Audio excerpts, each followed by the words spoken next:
Good day and welcome everyone to the video tutorial for strategy RPG Tactics Maiden. I'm Nibau, the game's creator and developer from Mangobile. Although this tutorial has been made with a remastered version for Windows, Mac OS X and Linux, it's also valid for the mobile game version. While there are plenty of changes and improvements in the remastered version, there are only few differences in regard of the rule set, and I'm going to point them out. Today I'll mainly focus on the basics of the combat system, so essentially this is a lesson for beginners. Alright, let's cut right to the chase. On the battlefield you can see two units carrying a blue flag. These units belong to the ally faction and they are the only ones controlled by the player. Red flag units belong to the enemy faction and they are controlled by the game's artificial intelligence. In some scenarios you'll see a third faction with a yellow flag. This faction is called neutral, which actually can mean all kinds of different things. These units might just ignore you, they might help you against your enemy, or in the worst case they might even side with your enemy. You can see their attitude towards the player by having a closer look at their flag. Yellow flags with red in it depict units aggressive towards the player, while neutral flags with blue in it show supportive or at least peaceful units. The number at the bottom of a unit shows the unit's health measured in hit points, and like in almost all other RPGs, once a unit's hit points reach 0, the unit is defeated and it is removed from the battlefield. Now let's just select our female warrior by using a left mouse click, respectively a simple tap for the mobile version. The first thing you'll notice are yellow dots showing up. These yellow dots represent the unit's movement range, and they also indicate whether a specific tile on the battlefield is blocked or not. So basically you can move your unit to any spot with a yellow dot on it. You can move the unit forth and back as much as you like, until you've done your main action, which I will talk about in just a moment. The green dot shows the unit's original position, and you will be brought back to this position automatically if you cancel the unit's action. After selecting a unit, you can also see red squares. These red squares show the attack range of a unit. And since our warrior is a close combat unit, only tiles adjacent to her are marked with a red square. As you can see in this example, both skeletons are out of reach of our warrior's standard attack. There's one more thing happening if you select one of your own units. An action panel pops up on the right hand side. The first two buttons on this action panel are always the same for every single unit in the game. With the red button at the top, you can just end the turn of this particular unit without doing any action. The second button named attack is always used for a unit's standard attack, which would be a normal spear attack for a warrior or ranged bow attack for an archer. The four remaining buttons are reserved for a unit's special skills. Since our warrior has just reached experience level 1, only her first skill, Launch, is unlocked yet. If you click or tap on this warrior specific skill, you can see the skill's description. You can also see how this skill can be further improved by boosting it from the default rank 0 to rank +1, rank +2 or rank +3. I just wanted to mention this briefly now, but I will cover this in detail later on. Alright, if you have a look at the red squares, you can see how the attack range changes if you select the skill Launch. And that's actually the whole point of this particular skill, sacrificing a small amount of damage for being able to reach a unit that is further away. If you're curious which other skills your unit has, you can just right-click on the unit until the unit's detail page shows up. For the mobile version, you would just use a long tap for that. On the left-hand side, you can see all of the unit's attribute values. And if you compare these values with other units, you can figure out this unit's strength and weaknesses. On the right-hand side, you can see all of the unit's skills. Again, I'm not going through all of this stuff right now, but I will do so in detail later on. Okay, now let's just use our warrior's special skill to attack one of the skeletons. During the attack, a white floating number appears over the opponent, showing how many hit points the enemy has lost. This number is white for normal hits and orange for critical hits, which means 40% additional damage. The chance to get a critical hit instead of a normal hit depends on the unit's attribute critical chance. Using a skill costs magic points, and if you don't have enough magic points, you temporarily can't use this skill. At the end of each turn, however, units recover magic points, and the amount depends on the unit's magic points regeneration attribute. So even if a skill cannot be used this turn, it might be available again next turn. Alright, let's continue our turn by moving our second unit, the Arcane Archer. The attack range is once more depicted by red squares, and not entirely surprising, his attack range is much larger than the one of our warrior. It's noteworthy that the archer has no means of doing attacks to adjacent tiles. Since it doesn't really matter for this easy scenario, let's just take his standard attack. Now before we continue, there are a few things I have to explain first. At the top of the screen you see a blue pair of numbers.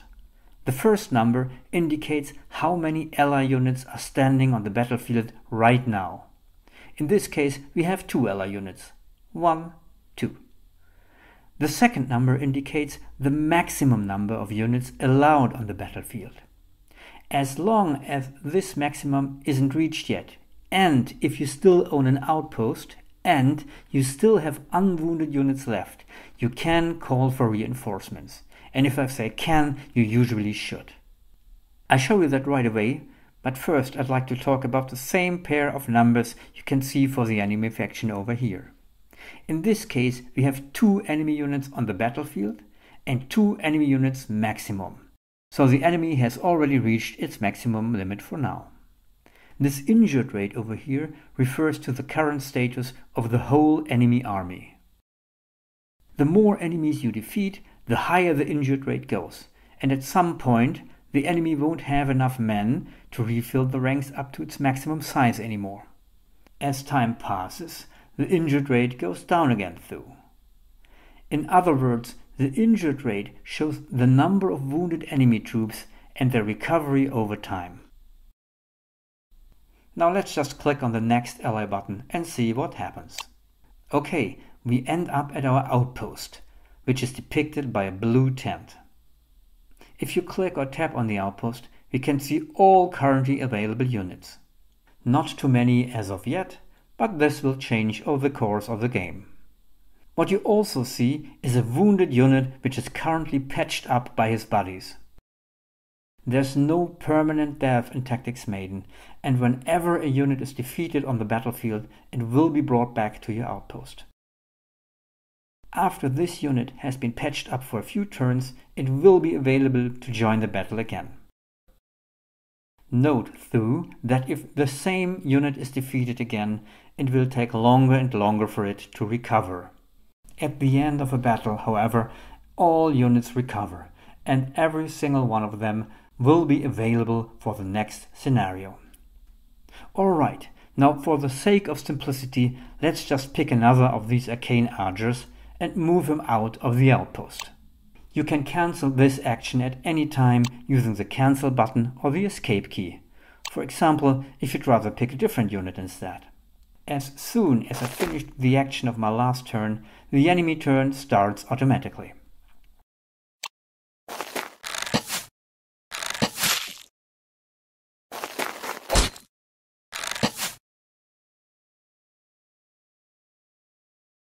Our unit's hit points have turned to yellow to make us aware that they have decreased to 70% of full health or lower.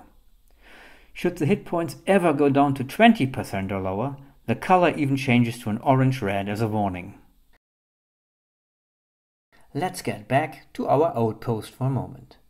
You can probably imagine that protecting your outpost is really important. Once an enemy comes dangerously close, this is usually done by positioning one of your units on top of the outpost. And here's an important change coming up that I would like to point out. In the past, every unit standing on top of an outpost was blocking the outpost, even your own units. This has changed now for both PC and mobile version. For mobile actually starting with version 2.3.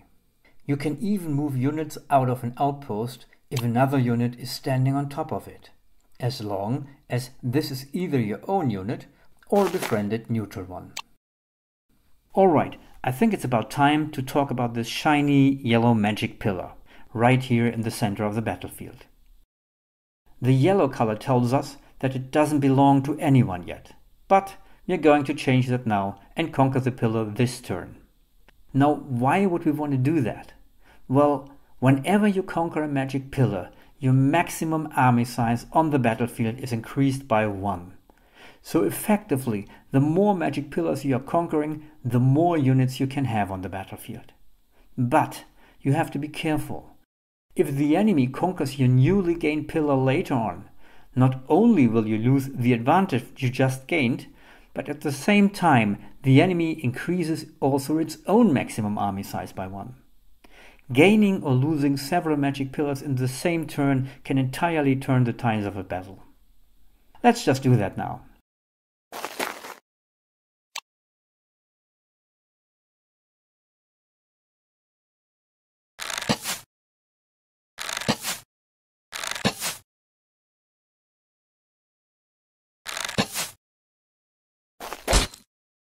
As you can see, the yellow magic pillar has turned into a blue one, which is the color of our ally faction. You can also see that the maximum army size on the battlefield has been raised from previously 3 to 4 now. If you want to collect one of these treasure chests, it pretty much works the same way as conquering a pillar. You have to move one of your units on top of it and survive for 1 turn. Note that you have to do so before your last enemy has been defeated, otherwise the treasure is gone for good. In the PC version you have the option, however, to automatically collect treasure chests before a scenario is ended. This only works through if every single enemy was defeated in the scenario. In addition, there are thieves that try to snatch away these treasure chests right under your nose. Should you find this too annoying after some time, you can switch off this feature anytime via game options. One thing we haven't been talking about yet is what's actually our goal here? What are we trying to accomplish? Well, the requirement for winning can differ from scenario to scenario. Sometimes it's just about escorting and protecting a friendly unit, or sometimes it's defeating a specific enemy character. But most of the times the goal is simply to defeat all opposition, like it's the case in this scenario here. If you have to defeat all opposition, it's not enough to just defeat all red flagged units on the battlefield. You also have to conquer all enemy outposts. In this scenario we only have undead opponents and the enemy outpost just looks like a cave. As long as the enemy has even a single outpost left, he will be able to call for reinforcements and more enemy units will be spawned on the battlefield. You can conquer enemy outposts in the same way as magic pillars, by moving one of your units on top of it and surviving for 1 turn. Alright, now let's finish off the opponents in this very simple tutorial scenario.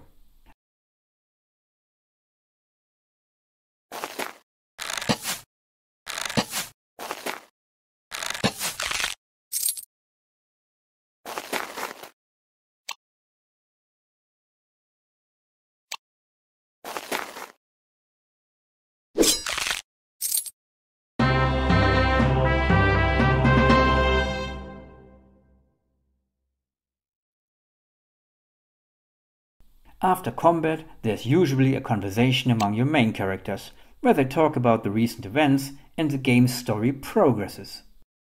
After a screen summarizing your glorious deeds, your battle spoils and combat statistics, you will end up in the ally camp. There's a lot of things you can do here, like buying and selling items, hiring mercenaries, distribute skill points and optimize your army. I will talk about this in detail in the next part of the video tutorial. We are almost finished now, but there's one final topic left for this tutorial, and that's about damage types and defense values. This is really fundamental stuff, so I'd suggest not to skip it. Alright, we'll start with a question. How much damage does a unit actually do in general? Let's keep things simple at first and ignore defense values for now. That is really straightforward. If your unit has an attack value of 22, for example, then your enemy will lose around 22 of his hit points in case of a standard attack. It can be a little more than 22 or a little bit less than 22, and that's because there's a small randomized variation for each attack. To drive this point home, for standard attacks the base damage is always 100% of your unit's attack value. For skills, on the other hand, the base damage might come from the power attribute instead, or it might come from the attack attribute as well, or even from a combination of the attack and the power attribute. Just have a look at the corresponding skill description and you'll know what it is. For the effective damage in the end, we have to consider the defense values of our opponents as well. Now, first of all, there are 3 different damage types. Physical damage done with swords or spears, magic damage done with staffs, and finally bow damage done with bows. There are corresponding defense values for each attack type, namely defense physical, defense magical, and defense bow. A defense magical of 50% would mean that 50% of magic damage are negated by this unit. And in case of 100% defense bow, the unit would be completely immune to bow damage. Although this is something you almost never see. So let's say your warrior has an attack value of 22, which would result in a base damage of 22 hit points. The warrior's spear attack counts as physical damage, so if the enemy had 50% physical damage resistance, he would only suffer a hit point loss of 11, so just the half of the original base damage. In addition to the 3 damage types physical, magical and bow damage, there's also a rare 4th one you only find on legendary items, the so-called universal damage. This damage type kind of finds the weak spot of the enemy, and the enemy uses automatically the lowest of his defense values as resistance. In case of our warrior, for example, it would be a resistance of just 9%, because this is her lowest defense value. Alright, that's it for today. The next part will cover all the things you can do outside of combat. Things like buying and selling items, hiring mercenaries, distributing skill points, and optimizing your army. I really hope this has been helpful. Bye bye and enjoy the game.